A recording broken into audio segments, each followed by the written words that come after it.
Assalamualaikum warahmatullahi wabarakatuh. Halo rekan-rekan sahabat struktur dari Teknik Sipil Universitas Muhammadiyah Yogyakarta. Kembali lagi bersama saya Guntur Nugroho dalam mata kuliah struktur beton. Pada sesi kali ini kita akan berdiskusi lebih lanjut mengenai analisis lentur balok persegi dengan tulangan tunggal.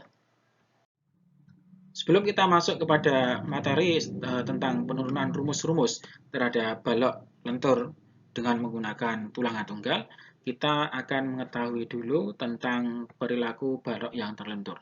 Kalau kita mempunyai sebuah balok, di mana balok itu ditumpuk dua tumpuan di sisi kanan dan kirinya, nah seperti ini, maka ketika dia menerima beban dari atas, akan ada reaksi tumbuhan yang bekerja. Semisal di sini, dia menggunakan beban titik 1, kemudian beban titik yang kedua, maka akan ada reaksi tumbuhan di sebelah kiri dan juga reaksi tumbuhan di sebelah kanannya. Nah, dari situ akan muncul diagram BMD dan juga diagram SFD. Nah, diagram BMD yang muncul itu bentuknya adalah mungkin bisa kita gambarkan di sini. Ya, biar ini membantu. Nah, ini adalah gaya, kemudian ini adalah gaya. Nah, ini adalah tumbuhannya di sini. Ini tumbuhannya ada di sini. Nah, bentuknya sama seperti yang ada di sebelah kanan itu. Maka BMD yang muncul itu ini bisa kita lihat dia akan geser ke kanan seperti ini. Nah, bentuknya seperti ini. Nah, inilah BMD yang muncul. Nah, maka kemudian ditaruh satu tulangan di bagian bawah yang posisi gambar A, satu lapis. Kemudian akibat SFD yang bekerja, itu SFD-nya bisa kita gambarkan di sebelah kiri ini. Ini SFD yang bekerja, dari tumpuan yang pertama naik, ketemu garis ke kanan, kemudian ada beban P1, misal kita sebut P1, maka dia akan turun, kemudian setelah itu dia akan geser ke kanan, ketemu beban yang kedua, dia akan turun lagi, geser ke kanan, ketemu reaksi tumpuan pada ujung sebelah kanan, dia kembali kepada titik 0. Nah, dari sini, inilah yang menjadi dasar kenapa di sini gambarnya adalah sengkang itu hanya dipasang pada bagian sini saja. Nah, bagian sini, bagian tepi. Di tengahnya tidak ada sengkangnya. Kenapa di tengahnya tidak ada sengkangnya? Karena distribusi di sini adalah di tengahnya SFD-nya sama dengan 0. Sedangkan BMD-nya yang maksimum. Nah, dengan konfigurasi penulangan yang seperti itu, nanti akan kita lihat seperti apa pola retak yang terjadi. Karena kan ini beban titik, ada dua titik di atas, kemudian balok mengalami lentur. Inilah pola retak yang timbul dari tipe penulangan yang ada. Yang pertama itu hanya diberikan tulangan satu lapis untuk yang A, kemudian yang kedua itu diberikan tulangan dua lapis dan juga tulangan sengkang. Kita lihat retaknya, kalau di titik A itu retak diawali dari titik tumpuan, kemudian dia menjalar sampai ke atas bagian serat beton tertekan. Ini juga sama, dan ini dominasi kegagalannya adalah retak pada titik tumpuan, kemudian sampai bagian atasnya. Ini disebut sebagai kegagalan yang geser. Kenapa kegagalannya geser? Karena bagian tulangan yang terlentur, bagian posisi yang terlentur itu ada tulangan yang dipasang, yaitu tulangan lentur.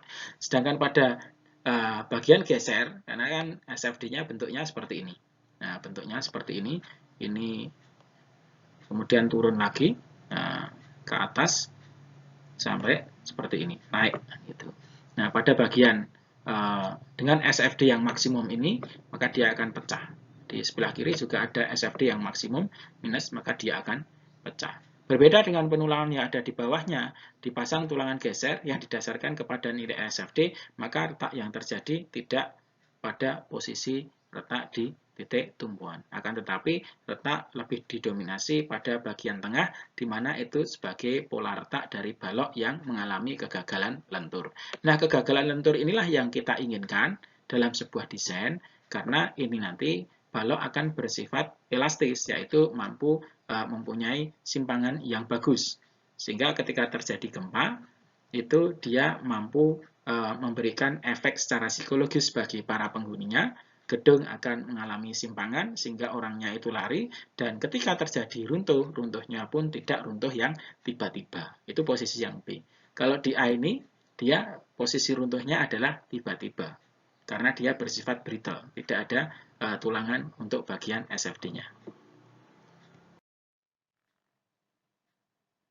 Pada desain metode kekakuan, itu nanti akan ada beberapa asumsi, di mana asumsi yang pertama itu adalah distribusi pada beton dianggap linier. Jadi distribusi pada beton dianggap linier. Kemudian yang kedua, itu adalah modulus elastis baja atau ES. ES itu pendekatannya 200.000 megapascal. Kemudian penampang itu datar dan akan tetap datar setelah terjadi lentur. Walaupun penampang balok itu mengalami lentur, melengkung, nah ini di sini itu disederhanakan dengan asumsi bahwa penampang tetap akan datar.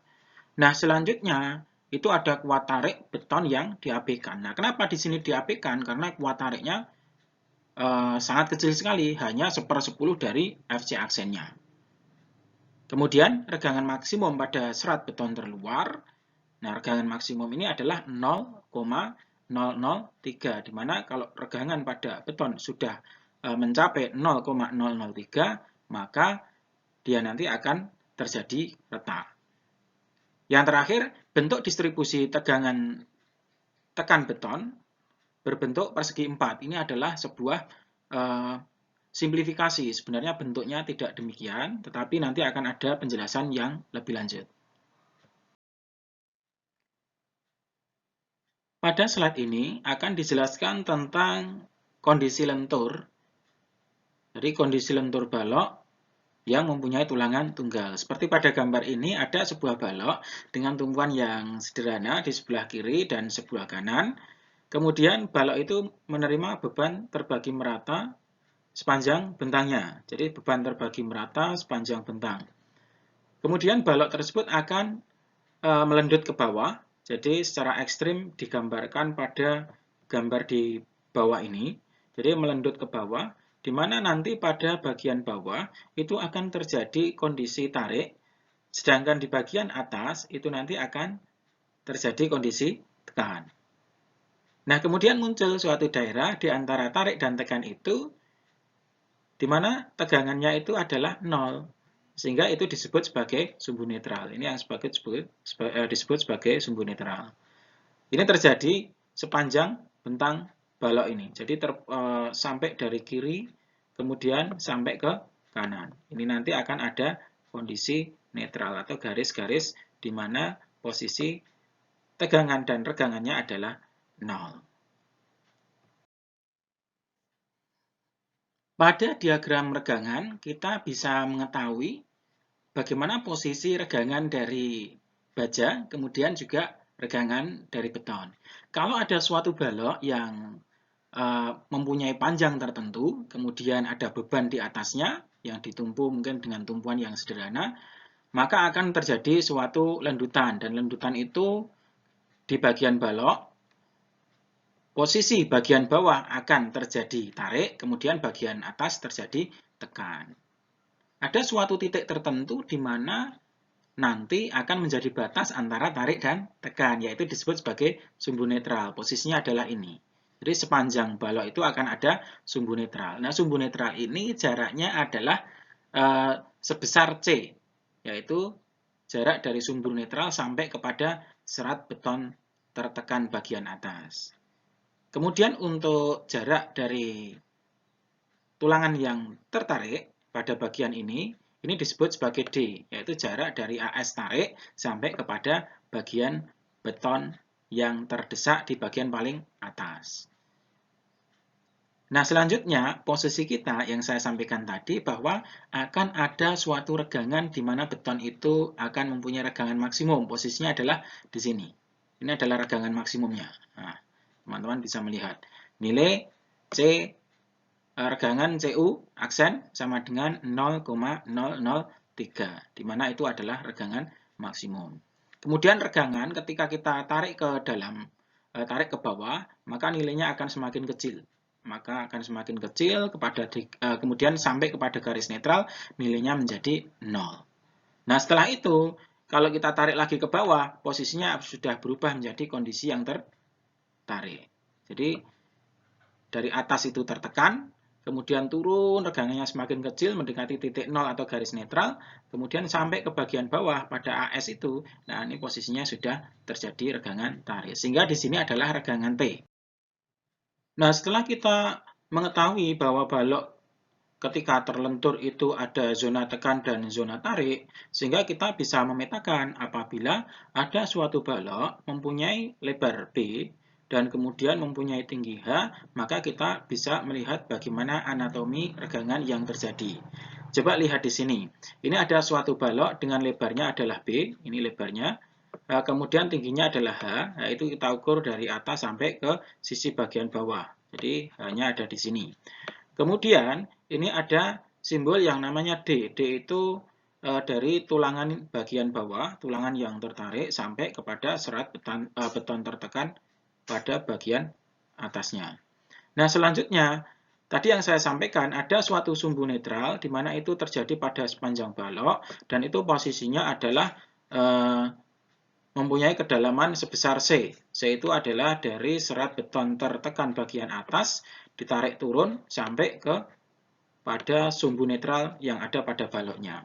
Sehingga dari situ kita bisa melihat diagram regangan yang terjadi itu seperti yang ada di sebelah kanan.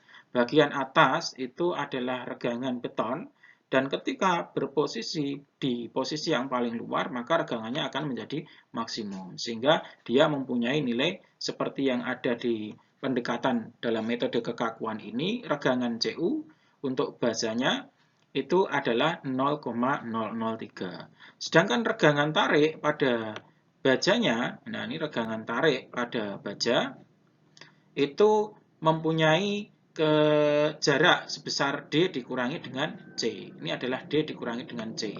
Kita tahu D di sebelah kiri itu sepanjang ini, kemudian ada titik C sehingga meninggalkan sisa jarak dari AS ke sumbu netral.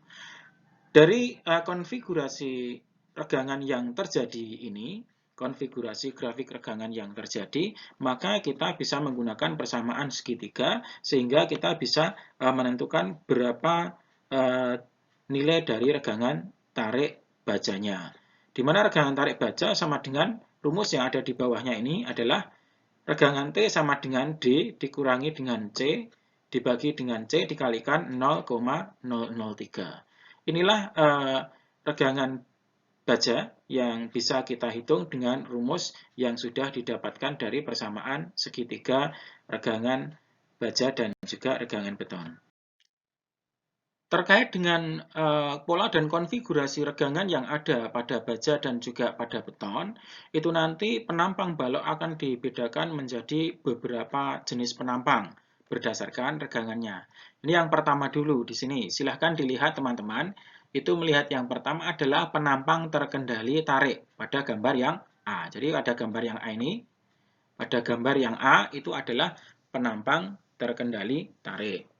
Kemudian pada gambar yang B itu adalah dalam kondisi seimbang. Ini dalam kondisi seimbang yang B. Kemudian yang C adalah penampang terkendali tekan. Nah, apa perbedaan dari penampang terkendali tarik, kemudian kondisi seimbang, dan penampang terkendali tekan? Silakan lihat di sini. Kalau kita mempunyai sebuah balok, balok itu mempunyai lebar B, kemudian tingginya adalah H di sini. Kemudian di situ diberikan tulangan tunggal yang dipasang di bagian bawah sebesar AS, kemudian AS itu mempunyai jarak sebesar D dari AS sampai ke atas, serat beton tertekan bagian paling luar, itu adalah D. Nah, muncul suatu regangan dengan berbagai kondisi. Yang pertama, regangan dengan jenis terkendali tarik, di mana regangan S atau regangan baja itu lebih kecil dari regangan CU. Jadi regangan baja, regangan S yang mempunyai nilai lebih besar sama dengan 0,005 ini lebih kecil daripada regangan CU. Sehingga posisinya adalah penampangnya terkendali tarik. Ini yang pertama. Kemudian yang kedua, itu di posisi yang B, ini adalah regangan yang seimbang. Posisinya adalah regangan CU nilainya sampai kepada 0,003 sehingga betonnya mengalami pecah. Kemudian regangan S itu sampai kepada regangan leleh. yaitu FY dibagi dengan ES. Sehingga dalam kondisi seimbang bisa kita katakan baja akan leleh bersamaan dengan beton juga mengalami pecah atau mengalami sampai kepada FC aksennya. Nah, kemudian kondisi yang ketiga, yaitu kondisi pada gambar C, kawan-kawan bisa melihat di bagian atas itu regangannya sudah sampai kepada regangan maksimum, sedangkan regangan baja di bagian bawah itu lebih kecil daripada regangan leleh. Sehingga di sini kita bisa memastikan maka beton itu akan pecah duluan, sehingga dikatakan sebagai penampang terkendali tekan. Kalau posisi yang A ini, itu yang leleh adalah bajanya duluan. Karena regangan bajanya sudah lebih besar dari 0,005, sedangkan regangan betonnya itu lebih kecil dari 0,003. Nah, dari sini kita bisa mengambil kesimpulan bahwa penampang terkendali tarik, ya, penampang terkendali tarik itu nanti yang leleh adalah bajanya dulu, kemudian kondisi seimbang, baja dan beton itu mengalami kelelehan secara bersama-sama, kemudian pada penampang terkendali tekan, maka beton akan rusak duluan sebelum baja mengalami leleh. Setelah kita memahami suatu kondisi penampang berdasarkan regangannya, yaitu kondisi penampang terkendali tekan, kemudian penampang terkendali tarik, dan juga kondisi seimbang, maka dari kondisi regangan itu ada suatu kondisi di mana dia merupakan daerah transisi. Yaitu dituliskan di sini, penampang yang mempunyai regangan di antara daerah dominan tekan dan dominan tarik. Itu disebut sebagai daerah transisi. Di sini juga saya sampaikan, regangan tarik atau regangan T pada kuat nominal di daerah transisi tidak boleh kurang dari 0,004. Jadi regangan T-nya tidak boleh kurang dari 0,004 untuk komponen struktur lentur tanpa beban aksial. Maksudnya adalah balok. Contoh seperti yang terjadi pada balok ini ya, atau beban aksial yang tidak melebihi 0,1 dikalikan dengan FC kalikan AG, dengan AG adalah luas grossnya. Sehingga di sini teman-teman bisa memahami di antara daerah terkendali tarik dan terkendali tekan, maka muncul daerah transisi, yaitu posisinya ada di sini. Nah, ini daerah transisi. Di mana regangan T-nya adalah, nah ini saya sampaikan, sama dengan 0,004. Jadi tidak boleh kurang dari itu. Dan di bawah regangan T yaitu 0,005. Inilah kondisi daerah transisi.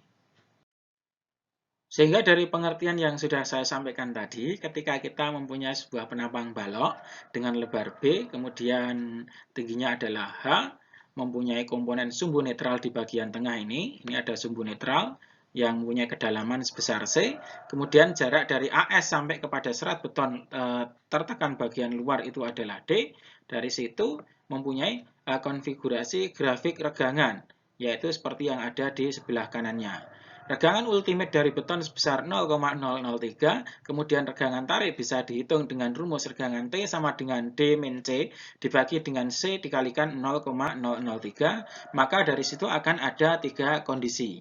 Yang pertama adalah kondisi regangan seimbang. Ini kata kuncinya teman-teman adalah regangan T sama dengan regangan TY. Jadi kata kuncinya adalah regangan T, kondisi seimbang ini, akan sama dengan regangan TY. Jadi regangan tekan pada betonnya. Kemudian penampang terkendali tekan atau compressed control section. Penampang terkendali tekan itu maka regangan T-nya dia itu akan lebih kecil daripada regangan beton pada waktu dia maksimum, lebih besar daripada maksimum. Sehingga regangan T-nya lebih kecil daripada regangan TJ. Kemudian yang terakhir ini penampang terkendali tarik, di mana regangan T-nya nanti dia akan lebih besar daripada regangan T pada saat leleh. Kondisi ini yang memudahkan kita untuk mengingat di mana yang pertama kondisi balan, regangan tarik sama dengan regangan tarik pada saat leleh. Kemudian regangan pada penampang terkendali tekan itu lebih kecil sama dengan regangan tarik pada saat leleh. Yang ketiga, penambang terkendali tarik, maka dia rusaknya adalah karena tarik terlebih dahulu, sehingga regangan T-nya lebih besar daripada regangan tarik pada kondisi leleh.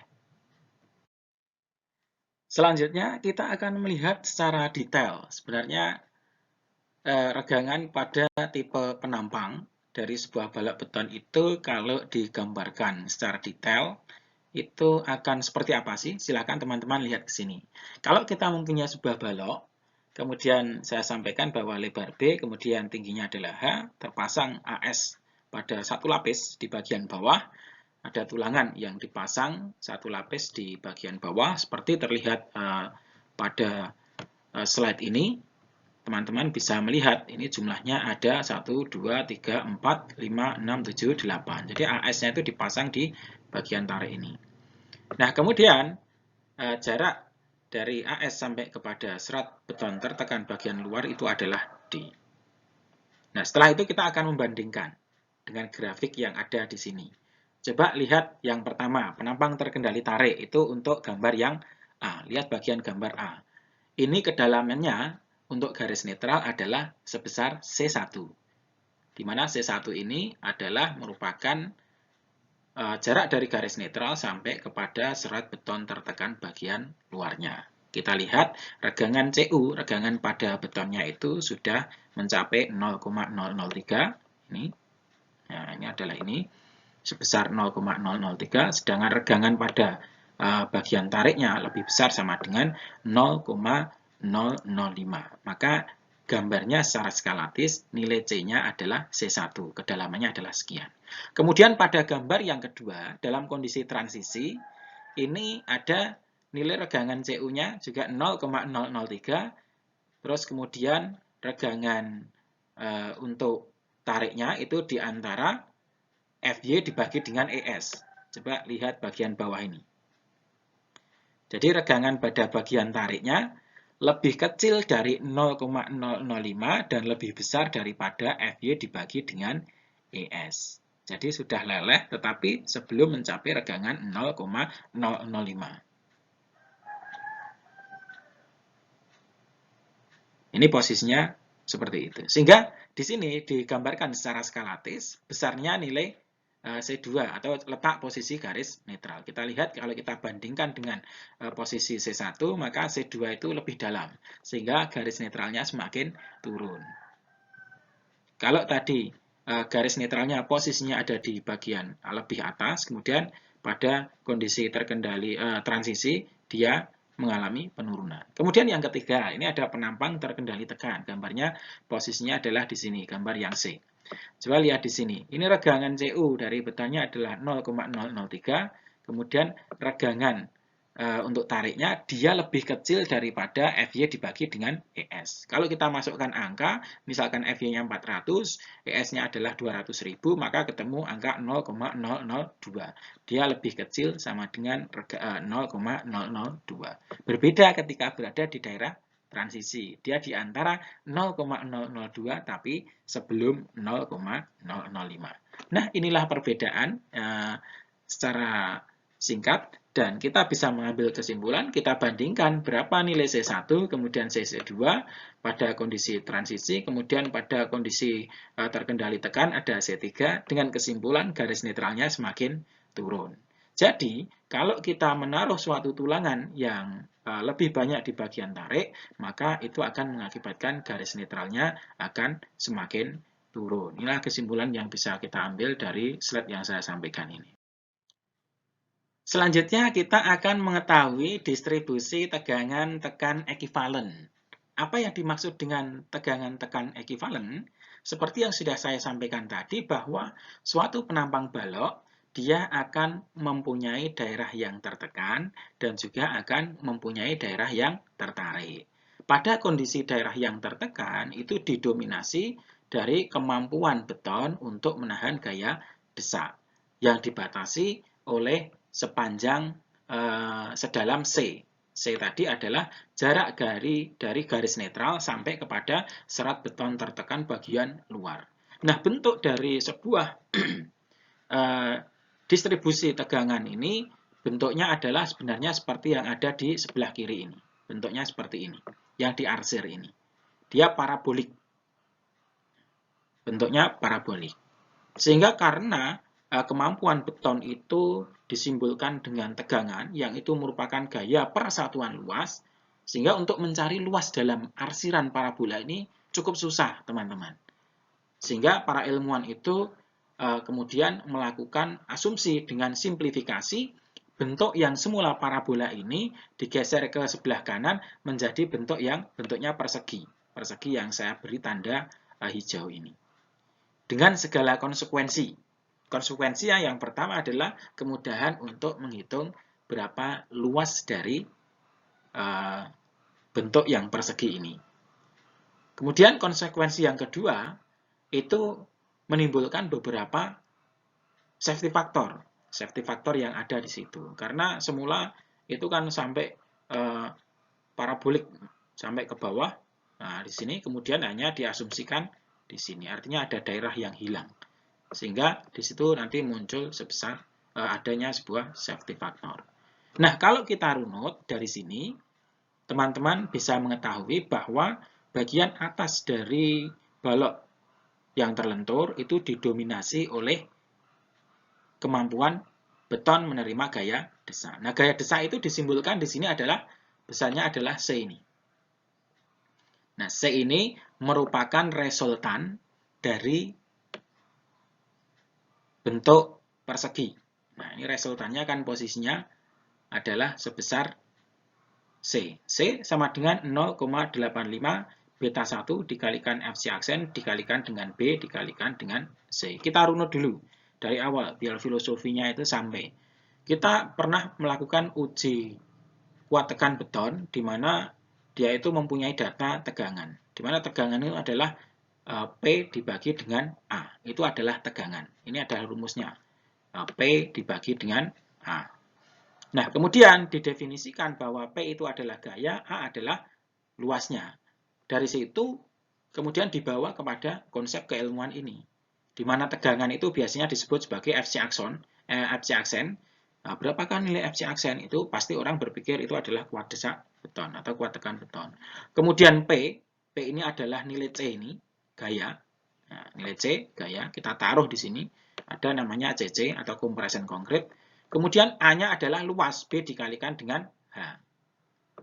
B-nya adalah lebar balok, kemudian H-nya adalah ketinggian dari blok beton tertekan. Yang semula adalah bentuk parabola, kemudian disimplifikasi menjadi bentuk persegi. Sehingga dari situ muncul, karena dari parabola kemudian menjadi bentuk persegi, maka muncul angka safety factor 0,85. Seharusnya kan FC aksen saja, tapi direduksi kekuatannya agar aman. Sama dengan CC dibagi dengan B dibagi dengan A. Nah, A ini adalah ketinggian ini. Nah, A itu adalah ketinggiannya atau tingginya. Sehingga B dikalikan A itu adalah luas.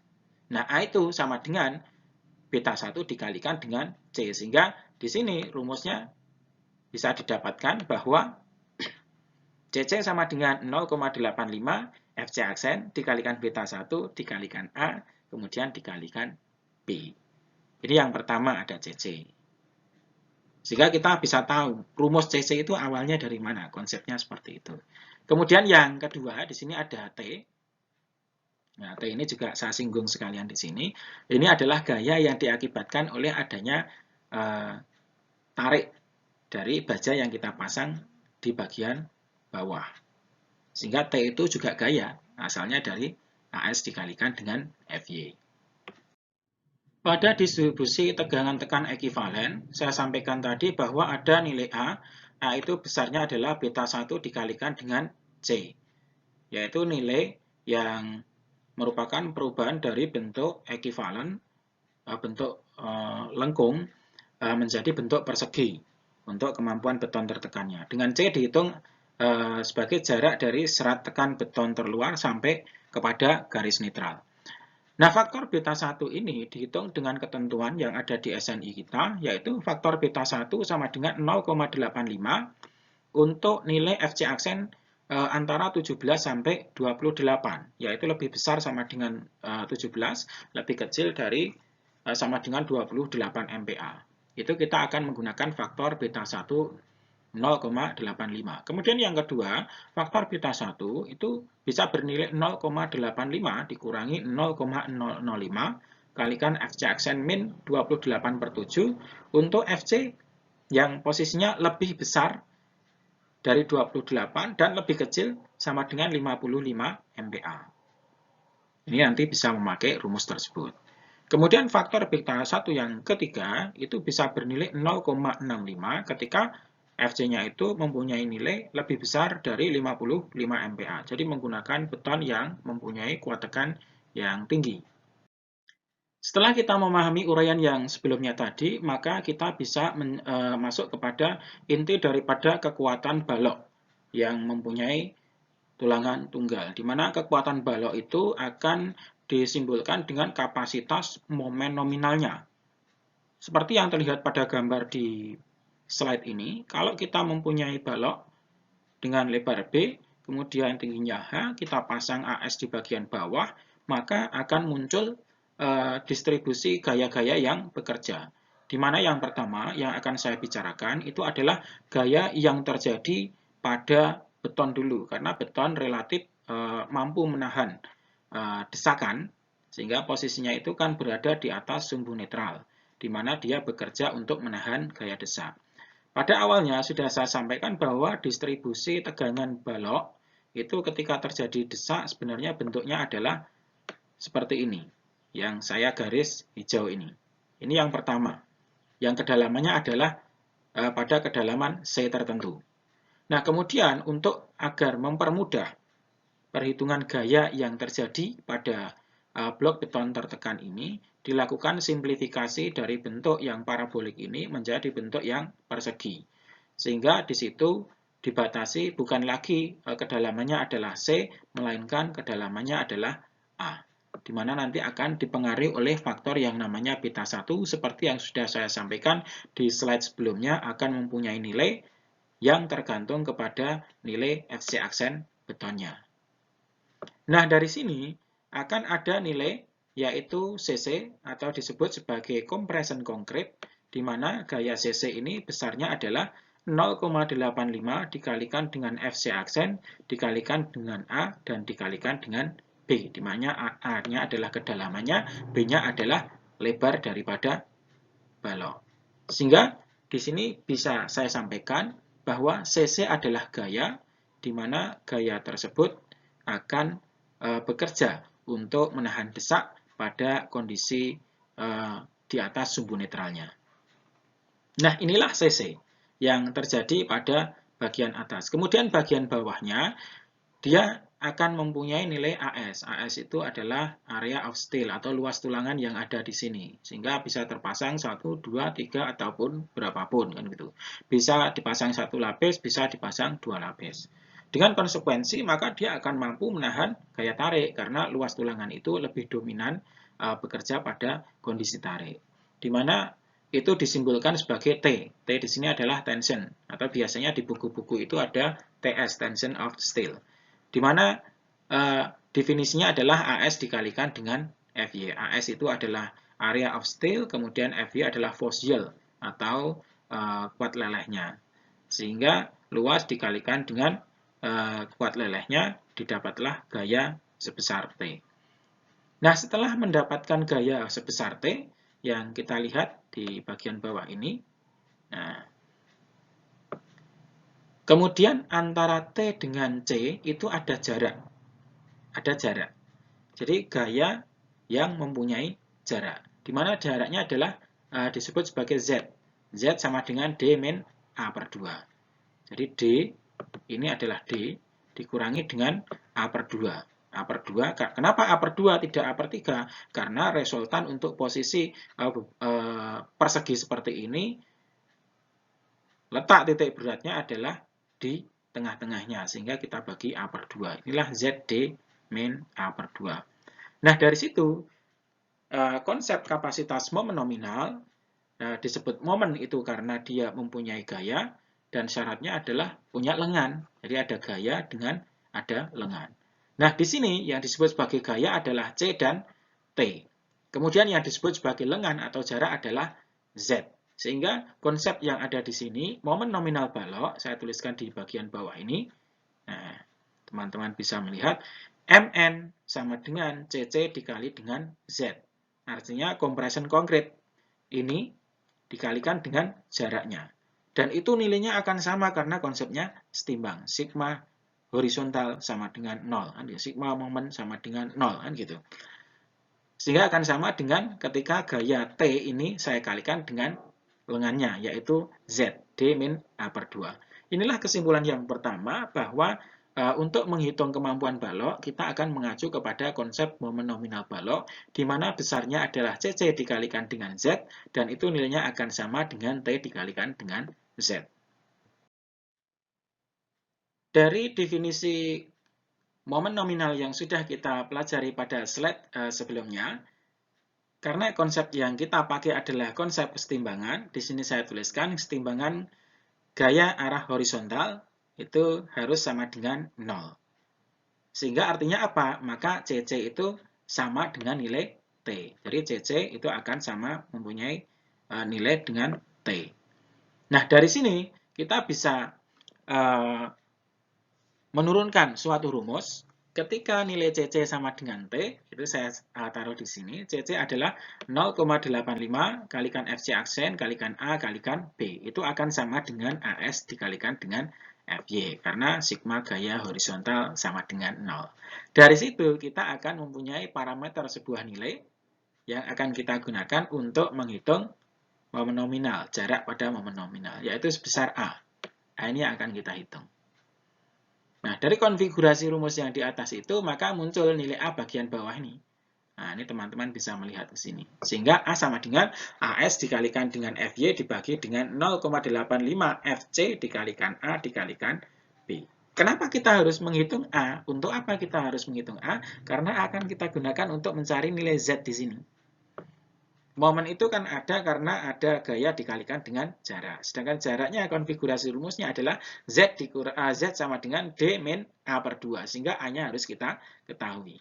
Kalau D otomatis kita ketahui karena D adalah jarak dari tulangan tarik sampai kepada serat beton bagian atas. Itu adalah D. Sehingga tinggal kita mencari nilai A, maka ketemu lengannya.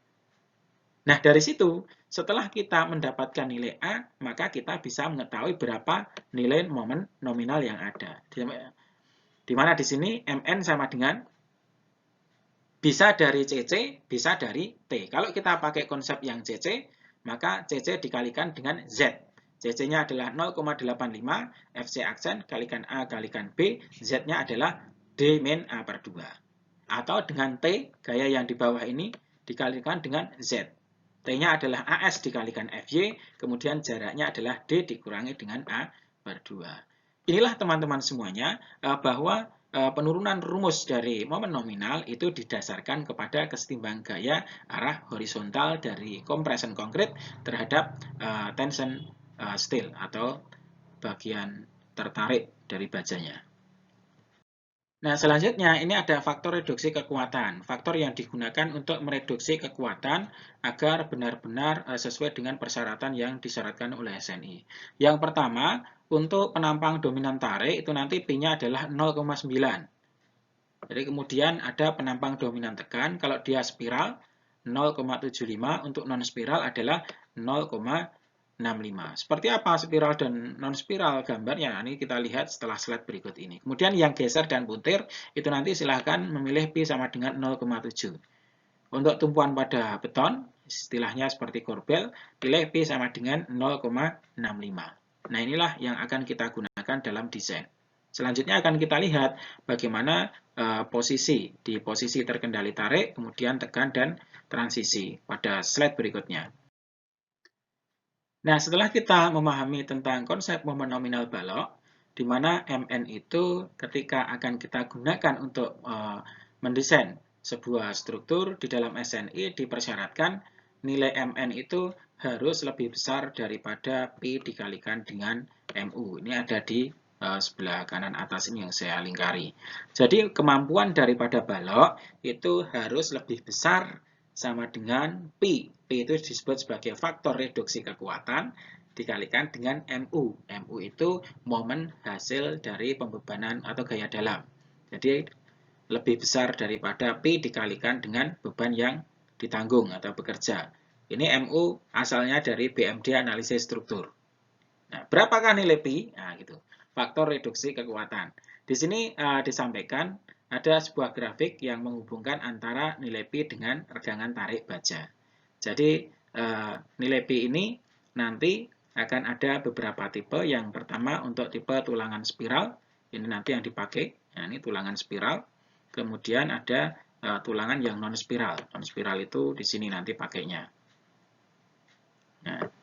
Nah, dari sini nanti ketika kita mendapatkan nilai regangan pada bagian baja, maka kita bisa mendapatkan nilai Pi berapa yang akan kita ambil untuk menghitung kemampuan dari MN, apakah sudah benar-benar lebih besar sama dengan P dikalikan MU.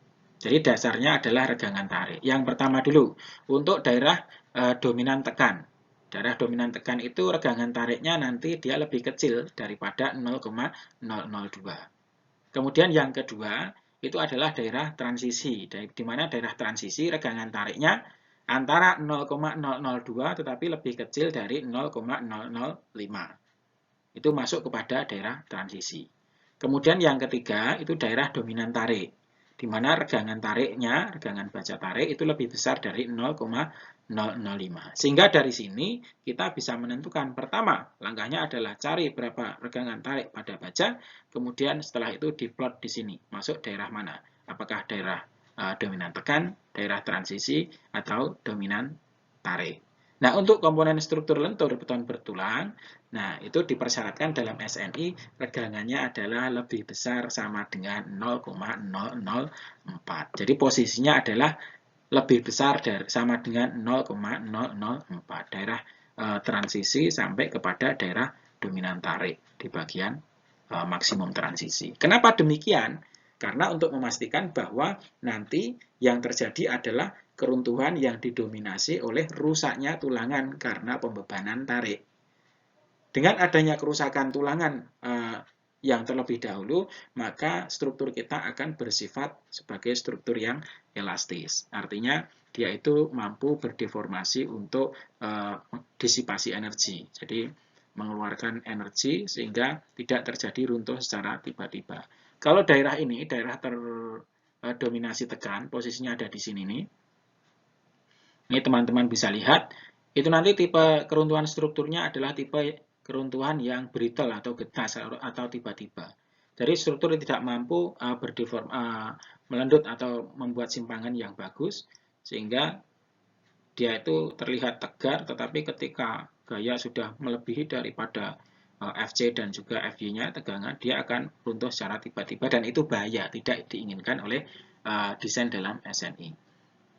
Demikian adalah faktor reduksi kapasitas yang kita pahami sebagai syarat untuk menghitung MN lebih besar dari P dikalikan dengan MU. Sekian teman-teman mahasiswa sekalian, ini adalah bagian dari review dari struktur beton yang kita pelajari pada sesi perkuliahan online kali ini. Mari kita tutup acara perkuliahan kita dengan bacaan hamdalah dan kafaratul majelis bersama. Alhamdulillahirabbil alamin, subhanakallahumma wa bihamdika asyhadu an la ilaha illa anta astaghfiruka wa atubu ilaik.